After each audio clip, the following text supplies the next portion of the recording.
Amaribori cyangwa se stri ni ikibazo cy'ubuzima kibasira uruhu yaba ku bagabo ndetse n'abagore. Amaribori bamwe bakunze kuvuga ko ari uburanga bwiza ku gitsina gore, abandi bakavuga ko ari ubusembwa. Akaba rero agaragazwa n'imirongo itukura cyangwa se yirabura ishobora no kugaragara mu buryo bugenda buhindagurika, guturuka ku iroza rikeye, ibara rya shokora ndetse n'umukara bitewe n'uruhu rwawe uko rusa. Nk'uko urubuga homeremedies.com rubisobanura, amaribori aterwa no gukweduka kudasanzwe k'uruhu, akenshi bifitanye isano n'ihinduka ry'imikorere y'imisemburo mu mubiri. Uguhinduka kw'iyi misemburo nako kukaba akenshi guterwa no kuva mu bwana ujya mu bugimbi cyangwa mu bwangavu, gutwita, kubyibuha cyangwa se kunanuka mu buryo butunguranye.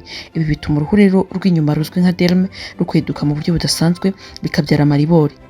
Hari abayaterwa n'imiti yo mu bwoko bwa creme yitwa corticosteroid, kimwe nuko hari abayagira kubera uruhererekane rwo mu miryango. Ku bangavu ho amaribori aza ku maboko, mu ntege no mu rukenyerero, naho ku bagore batwite aza cyane cyane ku nda no ku mabere.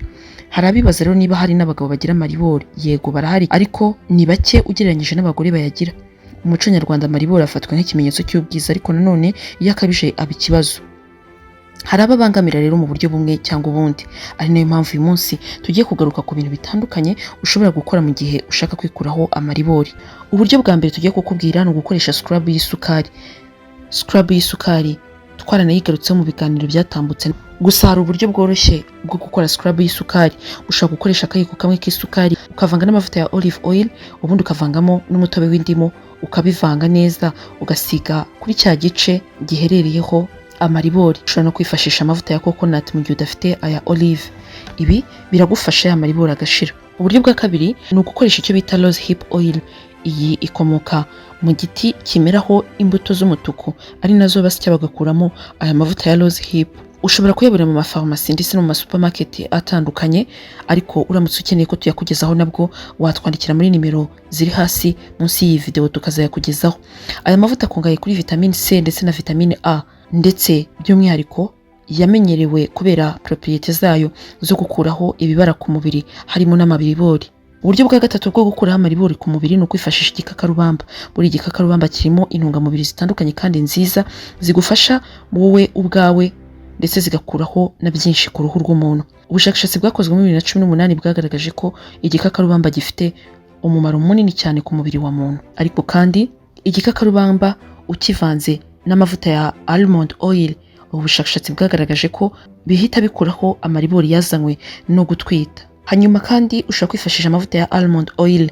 Aya mavuta ni meza ku ruhu rwa muntu, cyane ko imbuto za almond zizwiho by'umwihariko n'iyo umuntu yazirya gutuma umuntu agira uruhu rwiza. Zikuraho amabara y'umukara, amaribori ndetse n'uruhu rwumagaye.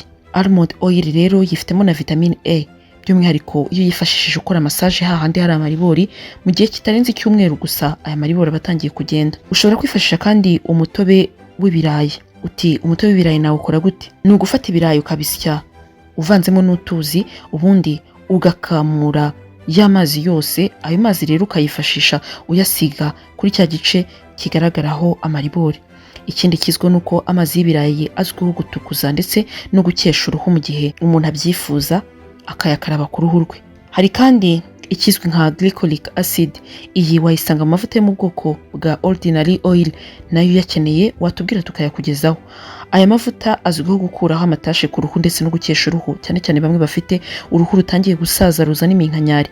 Aya ni amavuta meza ku muntu wifuza ko ibi byose bigenda, by'umwihariko no gukuraho amaribori. Ikindi ni ugukoresha baking soda.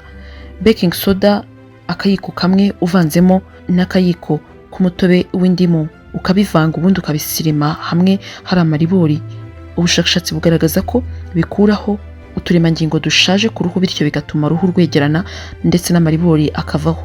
N'abandi bakunze kugira ikibazo cyo gutukurirana ku ruhu, ubu ni uburyo bwiza wakwifashisha kandi bikabikuraho burundu.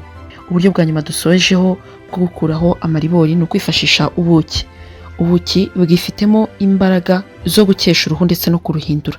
Uburyo bworoshye bwo kubikuraho ni ugufata agatambaro ugashyiraho ubuki, ubundi ugafungira hahandi hari amaribori. Ndetse ushobora no kwifashisha papier collant n'ikindi icyo ari cyo cyose kizirika, ariko ukazirikiraho ubuki bikararaho bugacya mu gitondo ukabikuraho. Ibi bikuraho amaribori mu gihe gito cyane. Ariko kandi ushobora no kwifashisha scrub y'ubuki. Iyi scrub bigizwe n'umunyu ndetse na glycerine n'ubuki. Ibyo urabivanga ubundi ugasiga handi hari amaribori ukabikarabaho nyuma y'iminota 15. Biragufasha bityo uruhu rwawe rukagenda rurushaho kuba rwiza. Ubu ni uburyo rero butandukanye ushobora kwikuraho amaribori ugaca ukubiri nayo ntibizongere kugutera isoni kwambara bikini cyangwa se umwenda mugufi cyangwa imyenda iciye amaboko kuko gusa wibazaga uko wagenda ufite ayo maribori. Niba ufite ikibazo cyangwa igitekerezo cyangwa inyunganizi watwandikira muri comment ubundi tukagendana. Wakoze kubana natwe, usangize inshuti zawe n'abavandimwe kandi ntiwibagirwe gukanda like kuri iyi video.